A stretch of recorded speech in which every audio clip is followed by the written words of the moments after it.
What's up, everybody? Remington from Impulse Creative, and today I'm excited to talk to you about how to target people who have abandoned scheduling a meeting in your DriftBot playbook.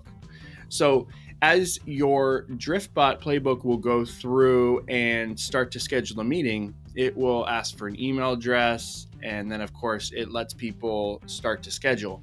There is sometimes that falls off, that people don't actually schedule the meeting, but they provide their email. And this is where this feature is for you. So how it works is, in the middle of the conversation, whether it's a person or whether it is a bot, the customer doesn't follow through.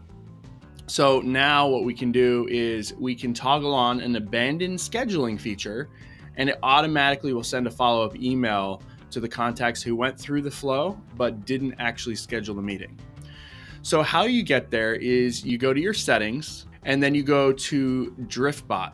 Once you get to DriftBot, you'll scroll down and you'll see a bunch of bot skills here, and you will see conversation routing, team availability, and as you scroll down, you'll see abandoned scheduling.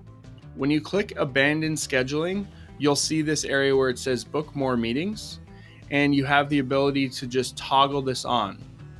So what you want to make sure you also do is set up your domain email settings so that the emails come from your company rather than Drift. It'll help with deliverability.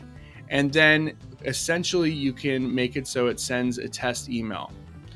Once you click send test email, you'll then get an email that shows you what the message would be as a follow-up if someone doesn't end up scheduling the actual meeting. So here's an example of what the email would look like when a person falls off of the meeting flow. So this email would go to them. It's going to come from you, especially if you set up your email settings. And then it's going to continue to provide the information for the actual meeting that was default in there. This can be really handy because you don't have to worry about following up if someone doesn't fully go through and engage. And at the same time, you can start to see how this could start the dialogue even by email if they don't end up scheduling a specific time as well. So you can also look at reports based on this information, and you can really kind of dig in and understand who is scheduling meetings, who the follow-ups are working for. And then of course you can see in your meetings area of reports whether the emails were, or whether the meetings were booked rather, and how to keep everything moving forward. So that's it for today's tutorial. If you have any questions, please hit me up on Twitter at RemingtonBeg.